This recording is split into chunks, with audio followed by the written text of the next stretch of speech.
अस्सलाम वालेकुम जनाब। अस्सलाम वालेकुम टू एवरीवन। वालेकुम सलाम सर। तुम सब सलाम। लोग वालेकुम सलाम। ओके बेटा, वालेकुम सलाम। तुम लोगों के 6 दोस्त जो है वो इस वक्त तक ऑनलाइन है। तुम लोग बाकी सबको भी कह दो कि वो आहिस्ता आहिस्ता जो है वो ऑनलाइन हो जाए, ताकि हम जो है वो फिर जल्दी से स्टार्ट करें। सद्दाम भी ऑलमोस्ट आ गया है वेटिंग रूम में।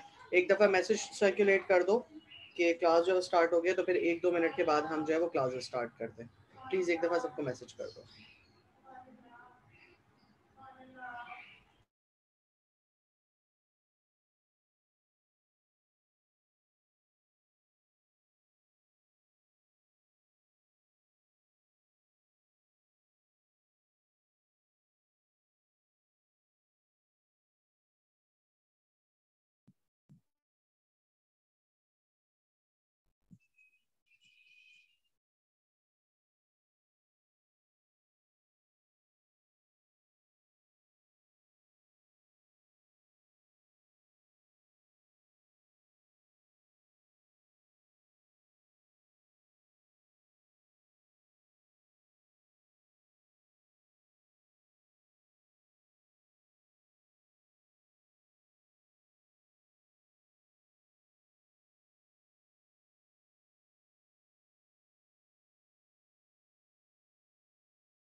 ओके जी, अस्सलाम वालेकुम टू एवरीवन। आपके दोस्त जो है वो जैसे जैसे ज्वाइन करते जाएंगे वैसे वैसे जो है मैं उनको एडमिट करता जाऊंगा, और फिर उसके बाद हम उनको जो है वो कैरी ऑन कर लेंगे। आज फ़िलहाल के लिए हम अपना जो कोर्स है वो हम मज़ीद फ़र्दर आगे जो है वो लेके चलते हैं। बिफ़ोर मैं स्टार्ट करूं, पिछली चीज़ में से अगर किसी को कोई सवाल या किसी को कोई चीज़ समझ में नहीं आई है, या पिछला कोई टॉपिक ऐसा है कि जो कि तुम लोगों को क्लियर नहीं हुआ है, तुम लोग पूछ सकते हो। अगर किसी को कोई सवाल है, अगर किसी को कोई चीज़ लगती है कि वो उसको क्लियर नहीं है, तो ही और शी कैन आस्क, ताकि फिर हम उसी लिहाज से जो है उसको जो है वो वर्कआउट कर सकें। तो मैं 1 मिनट दे रहा हूँ। अगर तुम में से किसी ने भी कोई सवाल करना है मुझसे, तो वो सवाल कर ले, वरना फिर अदरवाइज हम आगे की तरफ चलें। जी, एनीवन, किसी को कोई सवाल? जी हेलो सर। जी बेटा। सर सवाल तो कोई नहीं है, बस ये हम्म। अगर आप व्हाट्सएप पे बुक शेयर कर दे। बुक शेयर कर दूं बेटा? ये तो जनरल, मैं अभी फिलहाल सिर्फ आप लोगों के बेसिक्स के लिए ये बुक के चैप्टर को पढ़ा रहा हूँ। ये बुक पूरी ले लो, अगर लेना है तो मुझे बुक में से तो कोई इशू नहीं है, बट पॉइंट इज मैं पूरा इस बुक में से पढ़ाऊंगा नहीं। तो बुक का नेम सर? बुक का नाम बेटा, बुक तो मैंने आपको यही कहा है कि आप कोई भी बुक ले लो एचआर की। टॉपिक्स तो ऑलमोस्ट मोर और लेस हर बुक के अंदर एक ही जैसे होते हैं।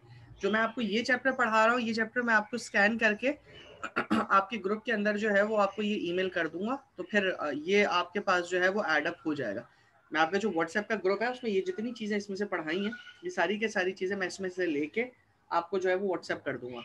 तो इसलिए ये तो इसके लिहाज से तो आप परेशान नहीं हो। लेकिन अगर आप ये कह रहे हो मैं सारी इसी बुक में पढ़ाऊंगा, तो ऐसा नहीं है।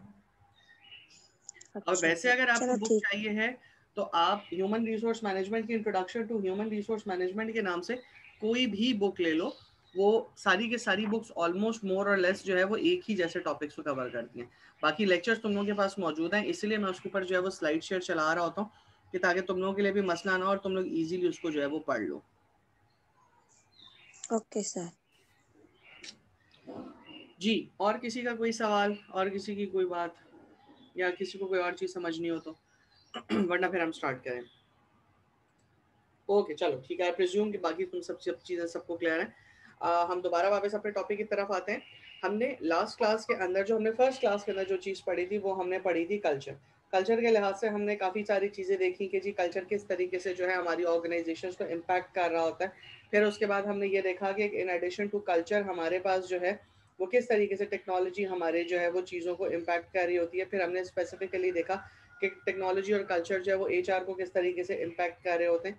फिर हमने एचआर की बेसिक एलिमेंट्स को देखा, जिन बेसिक एलिमेंट्स के अंदर जो है वो चंद चीज़ें जो है वो बड़ी प्रोमिनेंट थी, जिसके अंदर हमने कहा कि रिक्रूटमेंट प्लानिंग के अंदर देखा, हमने एमआईएस के अंदर देखा, हमने ट्रेनिंग एंड डेवलपमेंट के अंदर देखा, हमने वर्क प्लेस एथिक्स के अंदर देखा। हमने इन सारी चीज़ों के अंदर जो है वो एच उसको देखा कि हमारे पास टेक्नोलॉजी और कल्चर जो है वो किस तरीके से इन्फिल्ट्रेट या किस तरीके से हमारे पास जो है उसको वर्कआउट कर रहा होता है।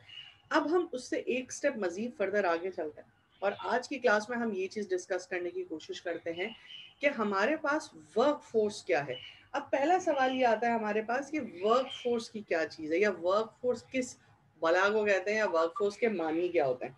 वर्क फोर्स को बहुत आराम से अगर तुम्हें बहुत इजी लैंग्वेज में अगर तुम्हें समझना है ना, तो वर्क फोर्स को तुम किसी भी ऑर्गेनाइजेशन के अंदर ये समझ सकते हो कि तुम लोग जब ऑर्गेनाइजेशन का पार्ट होते हो किसी भी लेवल के ऊपर, चाहे तुम टॉप लेवल की बात करो चाहे तुम मिडिल लेवल की बात करो। मैं एक ऑर्गेनाइजेशन को डिवाइड करूँ तो एक ऑर्गेनाइजेशन मोस्टली जो मैनेजरियल लेयर्स है उसमें 3 लेयर के ऊपर जो है वो होती है, डिफाइन हुई होती है।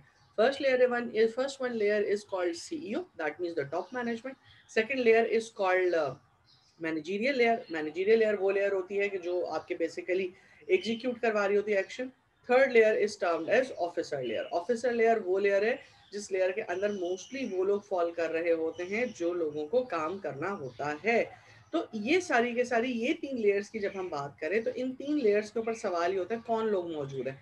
तो इसका बड़ा आसान सा जवाब है, इन 3 लेयर्स में आपके पास इंसान मौजूद है, लोग मौजूद हैं। और जब आपके पास तीनों लेयर्स के ऊपर लोग मौजूद हैं तो इसका मतलब ये है कि मैं अगर तीनों लेयर्स को कलेक्टिवली बात करूं, ये तीनों लेयर्स को एक साथ लेके बात करूं तो I will be calling them workforce. Workforce जो हमारे पास है या वर्कफोर्स की जो डेफिनेशन हमारे पास आती है वो मुख्तलिफ एरिया एराज के अंदर मुख्तलिफ है। लाइक अगर हम एक जनरल एग्जांपल लें तो हमारे पास जिस तरीके से टाइम बढ़ता चला जा रहा है वैसे वैसे टेक्नोलॉजी अपनी एक्सट्रीम पीक कह लो या टेक्नोलॉजी अपनी मोस्ट सूटेबल फॉर्म या मोस्ट एडमिटेबल फॉर्म के अंदर जो है वो आती चली आ रही है। पहले 1990s के अंदर अगर बात करो तो बड़े ऐसा सेल फोन होता था, बिल्कुल छोटा सा, अब तो आपकी रिस्ट वॉचेस के अंदर आ गए। ठीक है, इसी तरीके से टेक्नोलॉजी जिस तरह चेंज हो रही है उसी तरीके से आपकी वर्क फोर्स भी चेंज हो रही है। अब वर्क फोर्स चेंज होने का मतलब क्या है? वर्क फोर्स चेंज होने का मतलब ये है कि आप बड़े सिंपल सी एग्जांपल ले लो कि अगर आप आज से 20-25 साल पहले की अगर बात करें तो 20-25 साल पहले में आपके जो ग्रेजुएट्स होते थे या जो ग्रेजुएशन के जो लोग होते थे या ग्रेजुएट्स बच्चे होते थे वो बहुत बहुत ज्यादा हाईली क्वालिफाइड कहलाते थे। एज ऑफ टुडे अगर आप आज के लिहाज से बात करो तो आज के लिहाज से आपका शायद पीएचडी भी अब इतनी ज़्यादा कॉमन या इतनी ज़्यादा कोई यूनिक चीज़ नहीं कहलाई है, बल्कि it's a routine activity and you will find lots of PhD today. ठीक है, तो इसका मतलब है कि with the passage of time हमारे पास जो है वो वर्क फोर्स भी डेवलप होती चली गई। लेकिन अब सवाल ये खड़ा होता है कि हम इसको डिफाइन कैसे करते हैं या हम किस तरीके से ये कहते हैं कि जी ये वर्कफोर्स ये वाली कैटेगरी की है, ये वर्कफोर्स ये वाली कैटेगरी की है, ये वर्कफोर्स ये वाली कैटेगरी की, हम ये कैसे डिफाइन करते हैं। तो आपके पास वर्कफोर्स कल्चर जो यूएस फेडरल लेजिस्लेशन ने जो 1960 के अंदर पास किया था उसमें उन्होंने ये बात कही थी, जो सबसे पहली बात उन्होंने ये बात कही थी कि जी एम्प्लॉयमेंट में या जॉब देने में किसी तरह की डिस्क्रिमिनेशन नहीं होनी चाहिए, किसी तरह का फर्क या किसी तरह का इन कंपैरिजन नहीं होना चाहिए। अब इस बात का क्या मतलब है? इस बात का मतलब ये है कि जब यूरोप के अंदर डार्क एरा चल रहा था या प्रोडक्शन एरा जिसको हम कहते हैं वो चल रहा था, जिसका कंटिन्यूसली प्रोडक्शन और कंटिन्यूसली मास प्रोडक्शन के वॉल्यूम जो है वो उनकी बातें हो रही होती थी। तो उसमें ये कहा जाता था कि female workers were not encourage to work, यानी खवातीन वर्कर्स को जो है वो वर्कर्स के तौर पे इनकरेज नहीं किया जाता था। सिमिलरली ऑफिस के अंदर और इन सब चीज़ों के अंदर फीमेल्स को जो है या जेंडर डिस्क्रिमिनेशन जिसे हम कहते हैं वो बहुत ज़्यादा हाई था। इसी तरीके से ब्लैक और वाइट का डिस्क्रिमिनेशन और ब्लैक और वाइट का जो डिस्क्रिमिनेशन था वो बहुत ज़्यादा हाई था। तो यूएस की लेजिस्लेशन ने सबसे पहले वर्कफोर्स को क्रिएट करते हुए ये लॉ पास किया था कि जी अब आपकी किसी तरह की डिस्क्रिमिनेशन नहीं होगी।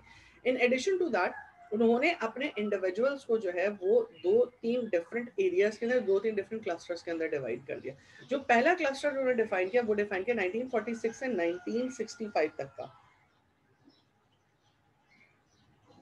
ये वो पीरियड है जिस पीरियड के अंदर आपके ग्लोबलाइजेशन भी ओरिजिनेट हुई, जिस पीरियड के अंदर आपकी प्रोडक्शन भी आई, जिस पीरियड में आप एरा ऑफ इंडस्ट्रियलाइजेशन भी आप जिसे कहते हैं वो आती है। तो इस पर्टिकुलर पीरियड के तमाम बॉर्न लोग, इस पर्टिकुलर के तमाम लोग जो कि एक्सपेक्टेडली आज की तारीख के मुताबिक अराउंड 100 या 100 प्लस की एज पर होंगे, 90 प्लस की एज पर होंगे, वो तमाम के तमाम लोग बेबी बूमर्स कहलाते हैं। ये एक पर्टिकुलर टर्मिनोलॉजी है। लाइक हम किसी भी ऑर्गेनाइजेशन के अंदर जब एचआर फोर्स उसकी जो है वो कैलकुलेट कर रहे होते हैं, एचआर फोर्स जब हम उसकी देख रहे होते हैं, तो हम यही डिफाइन करते हैं कि हमारे पास हमारी ऑर्गेनाइजेशन में बेबी बूमर्स कितने हैं, मिलेनियल्स कितने हैं, and so on and so fourth, वो कितने हैं। क्यों डिफाइन करते हैं? क्योंकि इससे हमें ये पता चलता है कि हमारी ऑर्गेनाइजेशन के ह्यूमन रिसोर्स की एवरेज एज क्या है, कि वो बेसिकली किस तरह की वर्कफोर्स के साथ काम कर रही है। अगर एक ऑर्गेनाइजेशन में बेबी बूमर ज्यादा है तो इसका मतलब ये है कि वो पुराने लोगों के साथ काम कर रही है। अगर एक ऑर्गेनाइजेशन के अंदर मिलेनियल ज्यादा है तो इसका मतलब है कि वो नए लोगों के साथ काम कर रहे हैं। अब एक बड़ा कॉमन सवाल इसके ऊपर ये खड़ा होता है कि सर इससे क्या फर्क पड़ेगा कि एचआर में लोग पुराने हैं नए नहीं हैं। Believe me, it matters a lot. अगर आप एक किसी ऑर्गेनाइजेशन के अंदर जाए जिस ऑर्गेनाइजेशन में यंग ब्लड है, सिर्फ और सिर्फ यंग ब्लड है, उसके ऑर्गेनाइजेशन के एट्रीब्यूट्स कुछ और होंगे। आप किसी ऐसी ऑर्गेनाइजेशन में जाए जिस ऑर्गेनाइजेशन में ओल्ड एजेड लोग ज्यादा होंगे, उसके एट्रीब्यूट्स कुछ और है, उसके कैरेक्टरिस्टिक्स कुछ और है। सो हम ये सारी की सारी चीजें आगे जाके कंप्लीट डिटेल के अंदर डिस्कस करेंगे। बट अभी के लिए अगर कोई भी आपसे बेबी बूमर का वर्ड पूछता है तो यू कैन इजीली से कि वो तमाम के तमाम लोग या वो तमाम के तमाम ऑर्गेनाइजेशन के एम्प्लॉय जो कि 1946 से 1965 के अंदर फॉल करते हैं, they are all termed as baby boomers. ठीक है, ये एक चीफ डाइवर्सिटी ऑफिसर, पहले दुनिया के अंदर जो है वो कोई डाइवर्सिटी का और इन सब चीजों का इतना ज्यादा रुझान नहीं होता था। बट अब यस, डाइवर्सिटी या आपकी जो ऑर्गेनाइजेशन में कल्चरल डाइवर्सिटी ले ले या जेंडर डाइवर्सिटी ले ले या एथनिकल डाइवर्सिटी ले ले, उसके बारे में बहुत ज्यादा फोकस ऑर्गेनाइजेशंस के अंदर किया जाने लगा है। ठीक है, ये आपके पास चीफ डाइवर्सिटी ऑफिसर एक हैं जो कि आपकी एक कंपनी है मर्स के, मर्स की ये चीफ डाइवर्सिटी ऑफिसर हैं।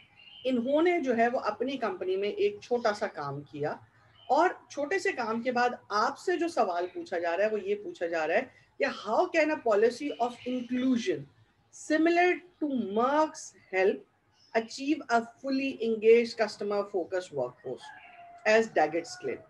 ठीक है, आपके पास 1 मिनट है, सबके सब जितने भी लोग हैं, आप सबके सब लोग 1 मिनट में इसको जल्दी से पढ़ो और फिर उसके बाद हम इस पर डिस्कस करते हैं कि इसमें उन्होंने कहा क्या है। जी, एक your 1 minute starts now.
Okay जी, पढ़ लिया आप सब लोगों ने इसको।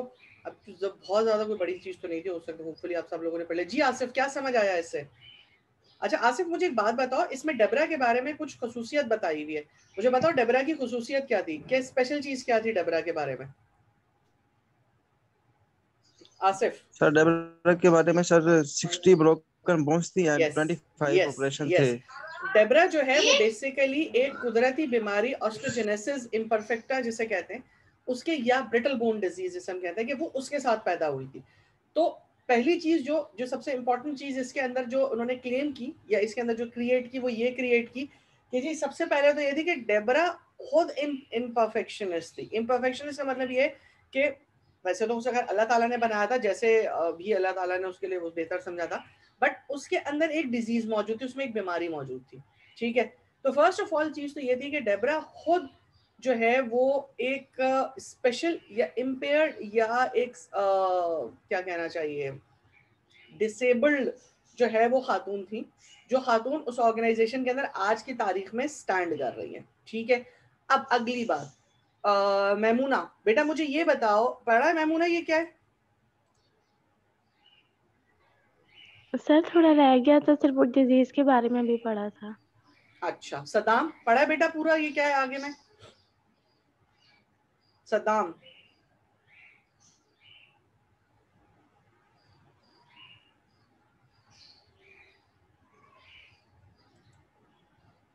ओके सदाम, मुझे ये बताओ कि मैमूना ने, तो सॉरी मैमूना कह रहा हूँ, मैमूना तो नहीं पढ़ सकी वो। अच्छा मुझे ये बताओ कि जो हमारे पास ये जो डागिट थी, इन्होंने क्या चीज आइडेंटिफाई की, यानी ये जो इन्होंने लास्ट में एक नोटिंग दी हुई है, मतलब इन्होंने पूरे एक पैराग्राफ दिया हुआ है, इस पैराग्राफ का क्रक्स क्या है, या इस पैराग्राफ को समराइज कैसे करोगे? इसमें उसे कहा क्या है 6-7 लाइनों के अंदर, एक लाइन के अंदर बता दो।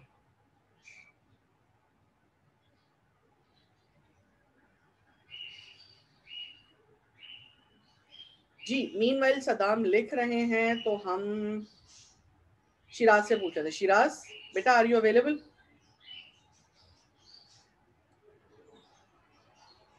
शिराज।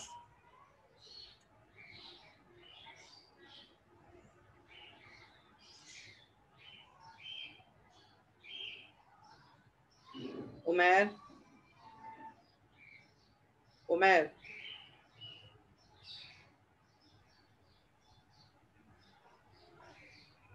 उमैर आपका माइक अनम्यूट हो गया बेटा, लेकिन आपकी आवाज नहीं आ रही है।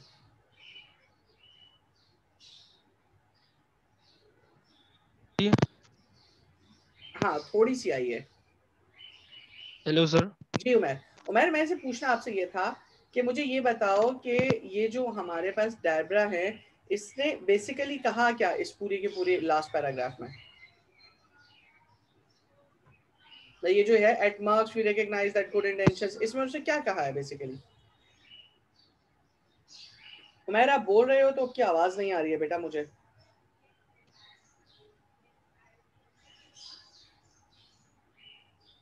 हेलो। जी जी जी कहिए। इसमें यही बताना चाह रही है कि ये जो जेंडर डिस्क्रिमिनेशन होती है, इक्वल अपॉर्चुनिटीज नहीं दी जाती, तो वो हमें देनी चाहिए और इसका एक सॉल्यूशन निकालना चाहिए बेहतर तरीके से कि कस्टमर फोकस और एक एंगेज वर्कफोर्स बनाई जाए वर्क के अंदर। बिल्कुल बिल्कुल सही ये बात भी है जो उमैर, मुझे समझ में आया। ओके थैंक यू बेटा। अच्छा सदाम ये लिखते हैं कि the last paragraph says one should not be discriminated on the basis of their physical appearance, religious belief, caste और the colour of skin, but the potential skills they carry. Good Saddam.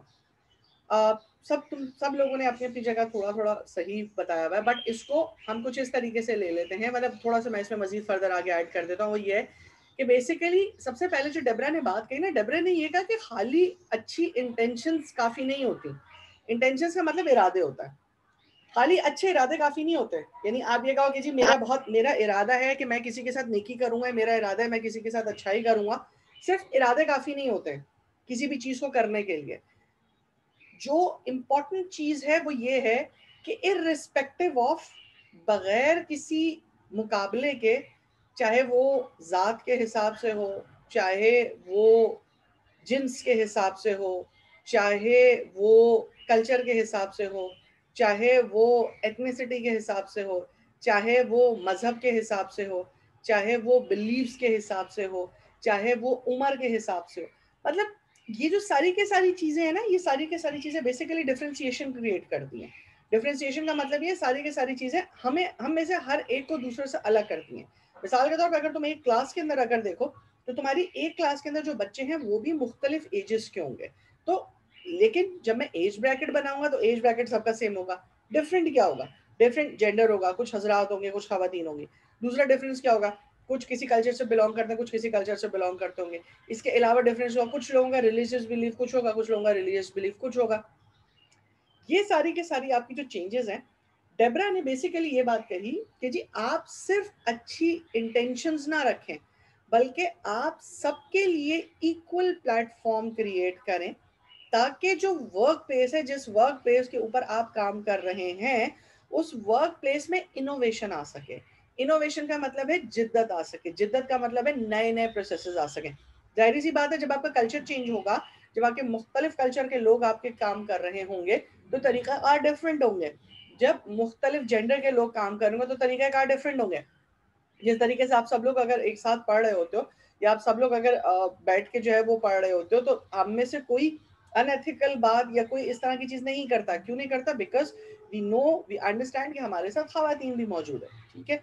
या हम कभी भी कोई रिलीजियस कमेंट नहीं पास करते कि जब हमें पता होता है कि हमारे सराउंडिंग में कोई दूसरे रिलीजन या कुछ दूसरे बिलीफ का बंदा भी बैठा हुआ है। तो कहने का मकसद ये है कि वो एक वर्कफोर्स बन जाती है, वो एक एनवायरनमेंट बन जाती है, वो एक सराउंडिंग बन जाती है, जिस सराउंडिंग में मैक्सिमम लोग या मुख्तलिफ नॉर्म्स के लोग मौजूद होते हैं। और वो तमाम के तमाम लोग ऑर्गेनाइजेशन में ना सिर्फ डाइवर्सिटी लाने के लिए हेल्पफुल साबित होते हैं, बल्कि वो ऑर्गेनाइजेशन को डाइवर्स करने में बहुत ज़्यादा इंपॉर्टेंट रोल प्ले करते हैं। अब सवाल ये खड़ा होता है हमारे पास कि जी वर्कफोर्स डाइवर्सिटी है क्या? हमने ऊपर वर्कफोर्स की बात कर ली, अब हम कहते हैं कि जी वर्कफोर्स डाइवर्सिटी क्या है। अब डाइवर्सिटी का मतलब है चेंज, डाइवर्सिटी का मतलब है डिफरेंस, डाइवर्सिटी का मतलब है बहुत सारी मुख्तलिफ चीजों का कंपैरिजन हो, बहुत सारी मुख्तलिफ चीजों को एक साथ लेके चलना। तो वर्कफोर्स डाइवर्सिटी कहते हैं कि the varied personal characteristics that make the workforce heterogeneous. दो वर्ड यूज करते हैं हम, एक होमोजीनियस होता है, एक हेट्रोजीनियस होता है। होमोजीनियस का मतलब ये है कि सारे के सारे लोग एक जैसे कल्चर के, एक जैसे नॉर्म्स के, एक जैसे रिलीजियस बिलीफ के, ऑल सिमिलर, ऑल एक जैसे। मतलब मेल्स हैं तो सारे के सारे एक ही सोसाइटी के मेल, फीमेल्स हैं तो सारी की सारी एक ही सोसाइटी की फीमेल। या होमोजेनिटी कहलाती है। हेट्रोजेनिटी क्या है? हेट्रोजीनियस होना मतलब ये मुख्तलिफ कल्चर्स, मुख्तलिफ कैरेक्टरिस्टिक्स, मुख्तलिफ जेंडर्स, मुख्तलिफ कास्ट, मुख्तलिफ ब्रीड, मुख्तलिफ लोग एक साथ जो काम करते हैं, उनको हम कहते हैं वर्कफोर्स डाइवर्सिटी। जितने हेट्रोजेनस होंगे लोग, उतनी ही ज्यादा वर्कफोर्स डाइवर्सिटी ज्यादा होगी। जितने होमोजीनियस ज्यादा होंगे, उतने ही वर्कफोर्स डाइवर्सिटी कम होगी। अब एक चीज और आसान करने के लिए इन्होंने जो है वो यूज किया है, वो ये यूज किया हुआ है कि हेट्रोजीनियस की अगर हम बात करें तो हेट्रोजीनियस के अंदर जब हम वर्कफोर्स डाइवर्सिटी की जब हम बात करते हैं, तो अगर हम आगे की तरफ बात करते हैं, मतलब अगर हम आगे की तरफ निकल के जो है वो यूज करने की जो है वो हम बात कर रहे होते हैं, तो हमारे पास सबसे पहला सवाल ये आता है कि जी होमोजेनिटी और हेट्रोजेनिटी का या होमोजेनिटी का आपकी ह्यूमन रिसोर्स मैनेजमेंट के ऊपर क्या इम्पैक्ट आता है। लाइक ह्यूमन रिसोर्स मैनेजमेंट का वर्क फोर्स के ऊपर, या human resource management work force को किस तरीके से आपका जो है वो डील करती है, किस तरीके से लेके चल रही होती है, ठीक है। इस चीज को डिफाइन करने के लिए हमारे पास ये बड़ी एक छोटी सी फीडेक्स की जो सप्लाई कल्चर है, या फीडेक्स का जो कॉर्पोरेट डाइवर्सिटी मिशन स्टेटमेंट है, वो हमारे एचआर की हैंडलिंग और एचआर की चीजों को बहुत क्लियरली डिफाइन कर देती है।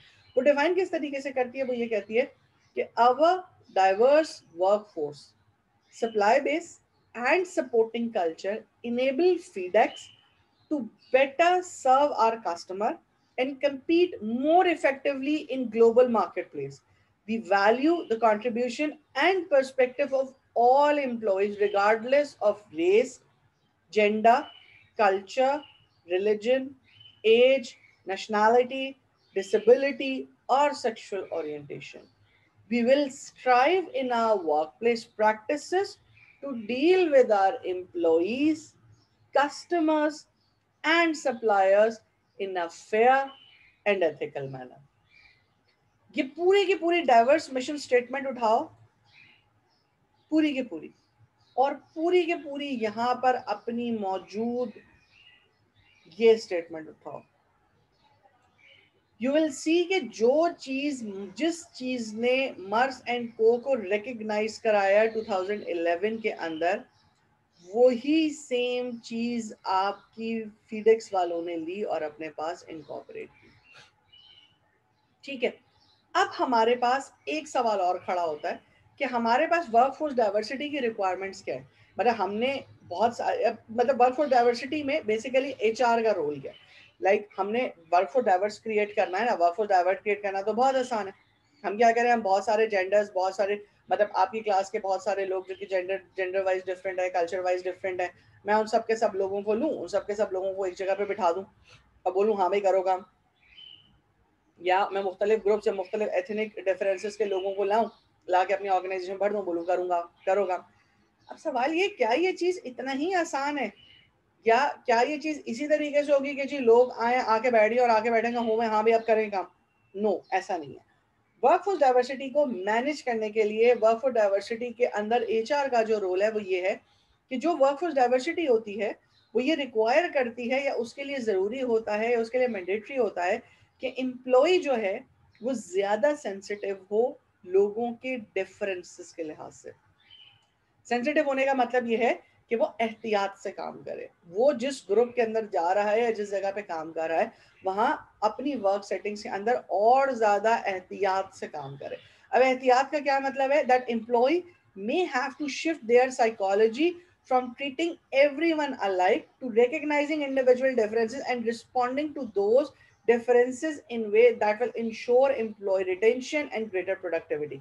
बहुत मुश्किल मुश्किल बातें लिखी हुई हैं, इसको बड़ा आसान करके मैं आपको बता देता हूँ, बट चूंकि ह्यूमन रिसोर्स पढ़ रहे और ये सारी के सारी टेक्निकल टर्मिनोलॉजीज तुम्हें आगे आने वाले वक्त के अंदर जो है समझनी होगी, तो इसलिए टर्मिनोलॉजीज अल्फाज यही रहेंगे।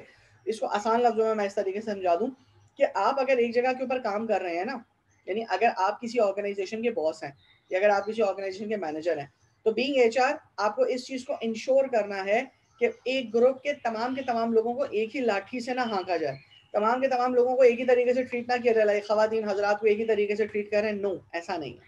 आपको उनके डिफरेंसेस अपने सामने रखने हैं।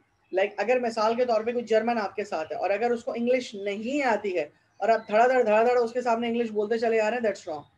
आपको ये चीज समझने की जरूरत है कि उसको इंग्लिश नहीं आती है, तो you should help them to learn it, या एटलीस्ट कोई ऐसा सपोर्ट ले लो कि जिससे उसको समझने में आसानी हो सके। ठीक है, और इन एडिशन टू इट, अगर आप किसी काम के अंदर एक्सपर्ट है और सामने वाला जो दूसरा बंदा उस काम के अंदर एक्सपर्ट नहीं है, तो यू शुड हेल्प कि वो उस काम के अंदर एक्सपर्ट नहीं लेकिन वो उस काम को सीख ले और आपकी चीज को अंडरस्टैंड कर सके।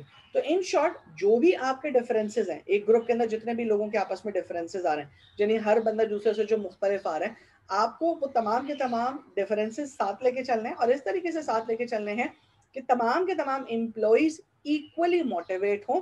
और इक्वली मोटिवेट क्यों हो? क्योंकि इक्वली मोटिवेट होने के बाद ही आप डिफाइन कर सकते हैं या आप बता सकते हैं कि आपकी ऑर्गेनाइजेशन के अंदर एम्प्लॉय कितनी देर तक रहेगा, या आपकी ऑर्गेनाइजेशन का एम्प्लॉय की रिटेंशन मतलब ऑर्गेनाइजेशन ज्यादा टाइम के लिए रहेगा, और अल्टीमेटली ये चीज आपकी प्रोडक्टिविटी को इनहांस करेगी, आपकी प्रोडक्टिविटी को इंक्रीज करेगी। आगे जो एचआर के अंदर मजीद फर्दर आगे हम आगे बात करते हैं, जो भी डिफरेंट वैल्यूज हैं, नीड्स हैं, इंटरेस्ट हैं, उस तमाम की तमाम चीजों को इनकॉर्पोरेट किया जाए, उस तमाम की तमाम चीज़ों को एक्सेप्ट किया जाए, उस तमाम की तमाम चीज़ों के साथ अग्री किया जाए। लाइक मिसाल के तौर पे अगर कोई और रिलीजन का बंदा बैठा हुआ है और वो अपने रिलीजन की चीज़ या अपने रिलीजन की बात कर रहा है या अपने रिलीजन के लिहाज से बात बता रहा है, तो at least you should listen it silently. ठीक है, बहुत सारी चीज़ें डिफरेंट हो सकती हैं, बहुत सारी बातें अलग अलग हो सकती हैं, but you should listen it silently, खामोशी सुने। कि अगर आपको वो कोई चीज़ कह रहा है तो एटलीस्ट उसको सुने, फिर उसके बाद जो आपके डिफरेंस है वो आपके पॉइंट्स है, जो उसके डिफरेंस है वो उसके पॉइंट्स है। तो let it be that way, वो उसको रिलीजियस लेवल पे रहे, but you should respect other persons thought as well. ये आपके पास society of human resource management जो है, जो आपके पास ह्यूमन रिसोर्स मैनेजमेंट का इसका इस वक्त सबसे बड़ा क्लस्टरल हब है। ये इस वक्त जो सबसे बड़ा ह्यूमन रिसोर्स मैनेजमेंट के बारे में जो चीज़ें और जो अपनी राय जो है वो प्रोवाइड करता है, उसने एक कल्चरल डाइवर्सिटी वर्कफोर्स की चेंजेस के लिहाज से या वर्कफोर्स ओपननेस के लिहाज से एक विजन प्रेजेंट किया। ये विजन लास्ट ईयर, क्योंकि नो वन सॉ कोविड, और ये लास्ट ईयर जो है वो विजन लास्ट ईयर के लिए आया था, but yes it to some extent it stayed intact. अभी आपके पास इस वक्त 3 मिनट है, रीड इट, और फिर मैं हर एक से इंडिविजुअली जो है वो एक क्वेश्चन पूछूंगा, और वो क्वेश्चन नीचे लिखा हुआ है कि what are you doing to prepare for changes for coming your way. आप अपने आप को किस तरीके से प्रिपेयर करेंगे या किस तरीके से प्रिपेयर कर रहे हैं जो भी चेंजेस आपके आने वाले टाइम में आपके पास आ रहे हैं, क्योंकि जाहिर सी बात है जो चेंजेस आ रहे हैं वो वर्कफोर्स के भी चेंजेस हैं, उसमें डाइवर्सिटी भी इंक्लूड है। So you have got 3 minutes, 3 minutes के अंदर इसको पढ़ो, फिर मैं इंडिविजुअली सबसे ये पूछूंगा कि what are the things that you are preparing up with. तो 3 मिनट है, जल्दी से पढ़ो उसको।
ओके जी, पढ़ लिया सब लोगों ने? चलो मैं अब रैंडमली जल्दी जल्दी पूछ लेता हूँ। अली क्या पढ़ा बेटा, क्या लिखा हुआ है इसमें? Ali yes sir. जी बेटा बताइए।